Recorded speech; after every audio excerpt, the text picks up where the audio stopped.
Dear student, friends and viewer, आज अपने educational lecture में राणा सांगा, रामजी लाल सुमन, करणी सेना और भारतीय संविधान के आर्टिकल 19 में दिए गए अभिव्यक्ति के अधिकार के संबंध में यह लेक्चर आपके सामने प्रस्तुत करने जा रहा हूं। यह लेक्चर पूर्ण रूप से एजुकेशनल है और मैं इस लेक्चर में बाबर के द्वारा लिखी गई आत्मकथा बाबरनामा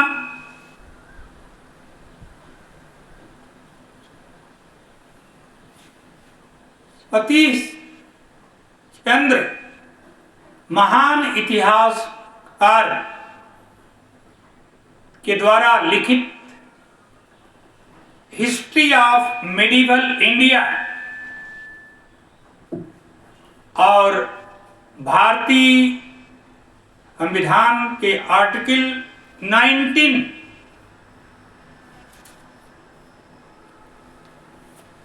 का भी उल्लेख करने जा रहा हूं। मैं संवैधानिक रूप से, कानूनी रूप से ये विश्लेषण करने की कोशिश कर रहा हूं कि क्या भारत के संविधान के आर्टिकल 19 में जो आपके पास फ्रीडम ऑफ स्पीच और एक्सप्रेशन है, to assemble peacefully and without arms, ये दो अधिकार दिए गए हैं, क्या इसका उल्लंघन हुआ या नहीं? मेरा ये लेक्चर निष्पक्ष है। मैं किसी पॉलिटिकल पार्टी का प्रवक्ता नहीं हूं। मैं निष्पक्ष रूप से रामजी लाल सुमन, बाबरनामा, राणा सांगा के व्यक्तित्व का मूल्यांकन संविधान के दायरे में आपके सामने प्रस्तुत करने जा रहा हूं। 21 मार्च 2025 को राज्यसभा में समाजवादी पार्टी के सांसद रामजी लाल सुमन ने बाबरनामा के आधार पर यह आरोप लगाया कि राणा सांगा ने एक प्रतिनिधिमंडल बाबर के पास काबुल में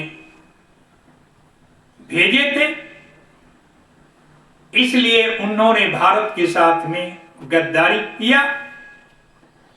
राणा सांगा पर गद्दार होने का आरोप लगाया। विरोध में करणी सेना के लोगों ने 26 मार्च 2025 को आगरा में रामजी लाल सुमन के आवास पर बुलडोजर लेकर आक्रमण किए और उसी दिन प्रदेश के मुख्यमंत्री योगी आदित्यनाथ आगरा में थे और जब वो आगरा में थे तो उनके आवास पर आक्रमण हुआ। अब आते हैं कि आर्टिकल 19 क्या कहता है। 19 आर्टिकल का एक का ए और बी आता है, right to speech and expression. अभिव्यक्ति का अधिकार है, अपने विचारों के अभिव्यक्ति का अधिकार है। क्या अभिव्यक्ति के अधिकार के अंतर्गत किसी जाति के महापुरुष या राणा सांगा को गद्दार कहा जा सकता है? मेरा उत्तर है नहीं। Right to speech and expression में राइट टू एब्यूज आपको अधिकार नहीं देता है, रिस्ट्रिक्शन है। अभिव्यक्ति के अधिकार के अंतर्गत आप जो भारत का सामाजिक सौहार्द है उसे आप बिगाड़ नहीं सकते, जबकि आर्टिकल 19 में ही रिस्ट्रिक्शन है। राइट टू स्पीच आपको अनरिस्ट्रिक्टेड फ्रीडम नहीं देता है और सीमित अधिकार नहीं देता है, लेकिन आर्टिकल 19 के अंतर्गत दिए गए अभिव्यक्ति और पीसफुल असेंबली विदाउट आर्म्स का जो अधिकार दिया गया 26 मार्च 2025 को, करणी सेना ने भी अपने अभिव्यक्ति के अधिकार की सीमा को बाहर जाके काम किए। यदि रामजी लाल सुमन के स्टेटमेंट का भी निंदा करता हूं, जो करणी सेना ने आगरा में किया उसकी भी मैं निंदा करता हूं। ये अनकॉन्स्टिट्यूशनल है, गैर संवैधानिक है। कल राणा सागा के जयंती के अवसर पर 12 अप्रैल को कभी लगभग 1 लाख क्षत्रिय राजपूतों ने भी रामजी लाल सुमन के टिप्पणी का विरोध किया और मंच से कहा गया कि यदि शाम 5 बजे तक रामजी लाल सुमन क्षमा नहीं मांगते हैं तो उनके आवास पर हम लोग कूच करेंगे। लेकिन पुलिस प्रशासन की व्यवस्था कड़ी थी। इस जयंती समारोह में लाठी, डंडे, तलवार को लहराया गया। ये भी भारतीय संविधान के अनुच्छेद 19 का खुल्लम उल्लंघन है। कि आर्टिकल 19 आपको ये अधिकार नहीं देता है। इसमें लिखा है कि to assemble peacefully and without arms, यह अधिकार दिया है। सभा तो होगी, जयंती समारोह तो होगा, लेकिन विदाउट आर्म्स। और जो आगरा पुलिस के द्वारा जो परमिशन दिया गया था, जो उसमें शपथ पत्र था, उसमें भी आपने लिखा था कि हम बिना आर्म्स का ये जयंती समारोह करेंगे। लेकिन आपने भी अपने अधिकारों का 2 बार उल्लंघन किया। 26 मार्च 2025 और 12 अप्रैल 2025 को भी करणी सेना ने अपने अधिकारों का दुरुपयोग किया। तो जो गलती रामजी लाल सुमन ने किया, वही गलती करणी सेना कर रही है। इन्होंने एक और ऐलान किया कि 9 मई 2025 को भी एक रामजी लाल सुमन के विरुद्ध राणा प्रताप के जयंती के अवसर पर विरोध प्रदर्शन दिल्ली में किया जाएगा और उसमें लगभग 3 लाख क्षत्रियों के शामिल होने की उम्मीद है। अब मैं आता हूं बाबरनामा। बाबर नामा में बाबर ने खुद लिखा है कि राणा सांगा का एक प्रतिनिधिमंडल काबुल में आया था और भारत पर इब्राहिम लोदी के विरुद्ध आक्रमण के लिए आमंत्रण दिया था और वादा किया था कि जब इब्राहिम लोदी से युद्ध होगा तो उन्हें सैन्य सहायता दी जाएगी। लेकिन पानीपत का युद्ध 21 अप्रैल 1526 को हुआ। लेकिन बाबरनामा में बाबर लिखता है कि कोई सहायता राणा सांगा के द्वारा नहीं दी गई, इसीलिए राणा सांगा का और बाबर के बीच में युद्ध हुआ। बाबरनामा में बाबर लिखता है कि ये जो राणा सांगा नहीं, जो पंजाब का गवर्नर इलावर खान लोदी ने अपने बेटा दौलत खान को काबुल भेजा था आक्रमण के लिए। ये बाबर नामा में लिखा है। और इसी बात को हिस्ट्री ऑफ मेडिवल इंडिया में सतीश चंद्रा जी ने लिखा कि Babur receive an embassy from the Daulat Khan Lodi led by his son Dilawar Khan. Baburnama Satish चंद दोनों कहते हैं कि पंजाब के गवर्नर दौलत खान लोदी ने अपने बेटा दिलावर खान को काबुल बाबर के पास भेजा कि आप भारत पर आक्रमण कीजिए। लेकिन आगे उनकी लाइन में सतीश चंद ये लिखते हैं, it is a probable that कि a messenger from Rana Sanga arrive at the same time inviting Babur to invade India.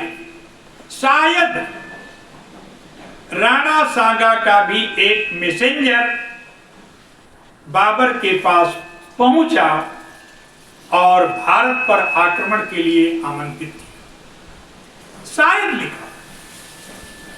तो भारतीय इतिहासकारों में दो फर्क है। एक वर्ग कहता है, एक ग्रुप कहता है कि बाबर को राणा सांगा ने आमंत्रित किया, और दूसरा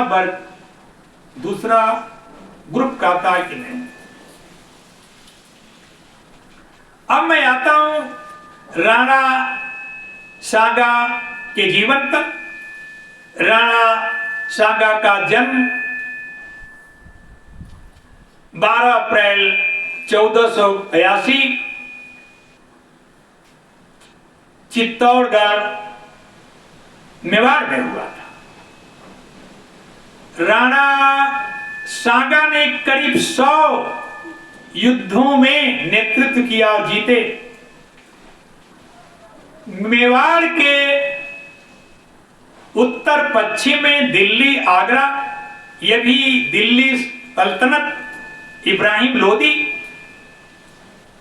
और पूरब में मालवा, जहां का सुल्तान महमूद खिलजी द्वितीय, और दक्षिण गुजरात में भी मुस्लिम बादशाह था। और तीनों से राणा सांगा ने युद्ध किया और हराया। राणा सांगा का इब्राहिम लोदी से युद्ध बैटल ऑफ हथौली 1517 में हुआ। राणा सांगा ने इब्राहिम लोदी को हराया, जिसमें उनके एक हाथ कट गया, पैर में तीर लगी, लंगड़ा हो गया।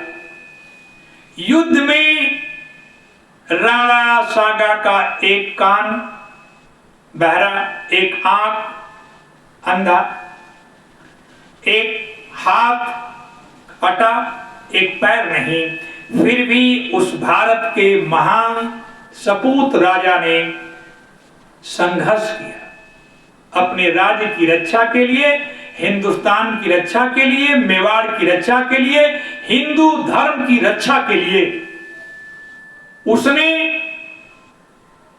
युद्ध किया, संघर्ष किया। हम उसे गद्दार कैसे कह सकते हैं? बाबर पानीपत का प्रथम युद्ध,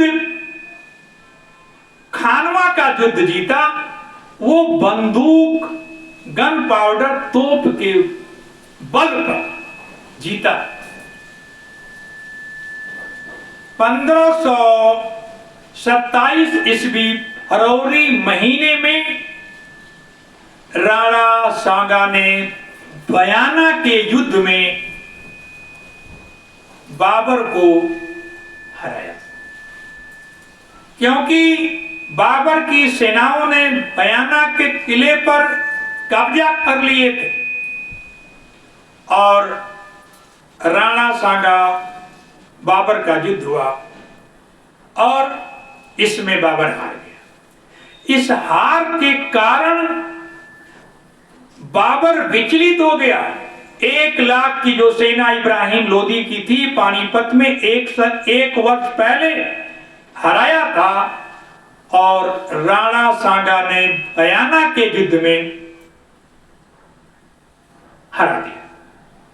1 महीने तक तैयारी किया बाबर के सेना में जो सैनिक आए थे, सेनापति आए थे, बेग आए थे, उन लोगों ने कहा कि हम काबुल जाना चाहते हैं, यहां का वातावरण गर्म है, हम तो यहां लूटने आए थे। क्योंकि जितने भी मुस्लिम सुल्तान बादशाह रहे, भारत को 1 हफ्ता 10 दिन तक लूटे और लूट करके यहां का चांदी, सोना, हीरा, मोती, जेवरात, औरतों को भी गुलाम बना करके अफगानिस्तान गए, अपने देश में गए। यही काम मोहम्मद गोरी ने किया, महमूद गजनवी ने भी भारत को लूटा, चंगेज खान ने भी लूटा, तैमूर ने भी लूटा। तो इलावर खान को और राणा सांगा को यह मालूम हुआ कि बाबर भी भारत को लूटेगा, इब्राहिम लोदी को हराएगा और खजाने को लेकर के अपने देश समरकंद, काबुल लौट जाएगा। लेकिन बाबर ने, उसके दिमाग में आया कि नहीं, भारत पर शासन किया जाए और यही युद्ध का कारण बना। बाबर ने खानवा के युद्ध के लिए 2-3 काम किया। एक तो जिहाद का नारा दिया, इस्लाम खतरे में है। दूसरा, जो अफगान व्यापारी थे उन पर जो टैक्स था उसको समाप्त कर दिया। और तीसरा संकल्प लिया कि मैं जीवन में शराब नहीं पीऊंगा, क्योंकि अफगान जो लोदी सेना में थे, इब्राहिम लोदी के मौत से बाबर का साथ देना नहीं चाहते थे, विरोध कर रहे थे। देश की, दिल्ली की, आगरा की जनता बाबर का विरोध कर रही थी। तब बाबर ने अपने सैनिकों को, सेनापतियों को, अफगानों को, सबको इकट्ठा किया। कहा कि हम भारत में लूटने, राज करने नहीं आए हैं, इस्लाम के प्रचार के लिए आए हैं। और हिंदू काफिर हैं, कुरान में लिखा है कि काफिरों का कत्ल जायज है। इसलिए इस्लाम की रक्षा के लिए, काफिरों को भारत की धरती से मिटाने के लिए ये युद्ध होगा, आप लोग इसमें शामिल होइए। बाबर के जिहाद का असर हुआ कि अफगान सेना के लोग भी शामिल हुए और ये युद्ध मार्च 1527 में खानवा में हुआ। राणा सांगा ने पानीपत पतमे इब्राहिम लोदी की हार को देखकर जितने राजस्थान के हिंदू राजा थे सबको उन्होंने पत्र लिखा और आग्रह किया कि अब सैनिक सहायता दीजिए, मदद कीजिए और युद्ध में शामिल होइए, तभी सनातन धर्म और हिंदू राष्ट्र, हिंदू राज्यों की रक्षा हो सकती है। सभी राजा, महाराजा, राजकुमार, सैनिक खानवा में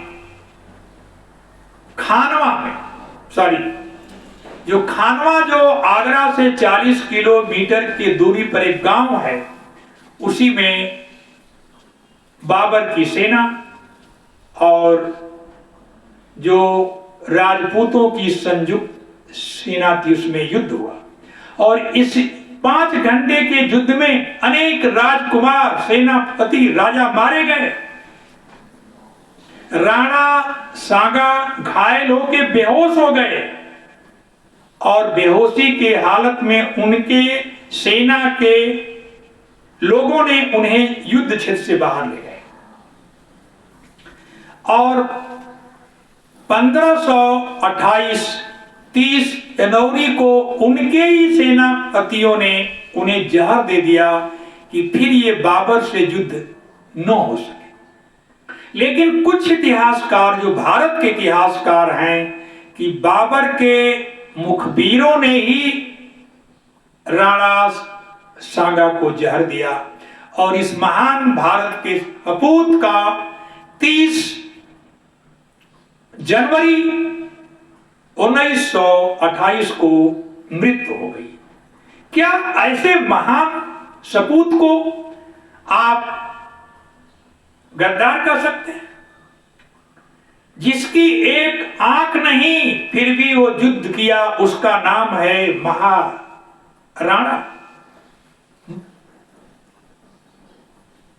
सांगा, जिसका हाथ नहीं, पैर नहीं, आंख नहीं, उस महान भारत के सपूत ने, राणा सांगा ने युद्ध किया और भारत माता की सेवा करते करते मेवाड़ की रक्षा में उसने अपने जीवन की आहुति दे दी। उस व्यक्ति को हम गद्दार नहीं कर सकते। मैं तो रामजी लाल सुमन, समाजवादी पार्टी के अध्यक्ष अखिलेश यादव, सबको यह आग्रह करना चाहता हूं कि इस विवाद को खत्म किया जाए। राजनीति में 2025 में अनेक मुद्दे हैं जिससे वोट लिए जा सकते हैं। केवल मुस्लिम वोटरों को पाने के लिए, खुश करने के लिए यदि समाजवादी पार्टी के द्वारा ये स्टेटमेंट दिलवाया गया तो मैं इसकी निंदा करता हूं। आप अपनी राजनीतिक स्वार्थ के लिए, जो हमारे महापुरुष किसी जाति में हो, डॉक्टर भीमराव अंबेडकर, संत रविदास, राणा सांगा, महाराणा प्रताप को आप गद्दार और गाली नहीं दे सकते। ये विवाद समाप्त होना चाहिए और मैं करणी सेना को भी अपना सुझाव देना चाहता हूं कि 3 अप्रैल 2025 मऊ डिस्ट्रिक्ट हेडक्वार्टर उत्तर प्रदेश में भी क्षत्रिय समाज के द्वारा एक प्रदर्शन हुआ। 11 बजे से 3 बजे 4 घंटे में 3000 क्षत्रिय गांवों से आए थे। मेरे गांव से भी लोग थे, मैं भी शामिल था। इसका नेतृत्व विजय प्रताप सिंह, पूर्व उत्तर प्रदेश केसरी, तेज बहादुर सिंह और जगन्नाथ सिंह आदि लोगों ने किया। शांतिपूर्वक था, किसी के हाथ में लाठी तलवार नहीं था। जितने जिला प्रशासन के लोग थे, पुलिस प्रशासन के लोग थे, अन्य जाति के लोग भी तमाशा देख रहे थे। तो करणी सेना को जो मऊ में जो 3 अप्रैल को आंदोलन हुआ, जो रामजी लाल सुमन का विरोध हुआ, उससे सीखना चाहिए। ऐसे आंदोलन होना चाहिए। महात्मा गांधी ने भी तो ब्रिटिश साम्राज्य का विरोध किया।